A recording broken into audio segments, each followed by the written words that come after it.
এই শীতকাল এসে গেল, মানে শীতকাল মানে অঘ্রাণ পৌষ আর মাঘ মাসে আমাদের এই সন্তোষ মিত্র স্কোয়ারের অঞ্চলটায় প্রচুর প্রোগ্রাম হয়। তো সেটা 2 দিন ব্যাপীও হতে পারে, 7 দিন ব্যাপী কীর্তন, নাম কীর্তন হয়, সেটাও চলে বহু। তো এরকম 3 দিন ব্যাপী চলছে ভবা পাগলার গান। অনেকে হয়তো নাম শুনেছেন, যেখানে দীঘা বলুন, এখানে কলকাতায় দক্ষিণেশ্বর বলুন, অনেক জায়গায় ওনার আশ্রম আছে, আরও অনেক জায়গায় রয়েছে, সবগুলো হয়তো আমি জানি না।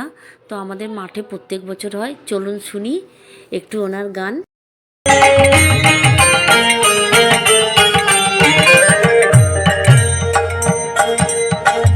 রসের হাসি মৃদু মৃদু বদনে আনন্দে আনন্দময় গোপন রস বিরনে।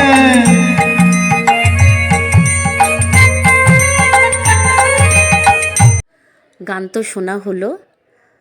তো আমি যখন ওল্ড দীঘাতে ওনার আশ্রম আছে, দীঘায় গেছি, ওনার আশ্রমে আমি একবার গেছি, কিন্তু খুব সুন্দর জায়গাটা, নিরিবিলি জায়গা, চারপাশে গাছপালায় ফাঁকা মানে ঘেরা জায়গা। আমি জানি না আর কোথায় ওনার আশ্রম আছে বাইরে। আপনারা যদি কেউ জেনে থাকেন জানাবেন, তাহলে ভালো লাগবে। তো আপনারা সবাই ভালো থাকুন, সুস্থ থাকুন, টাটা।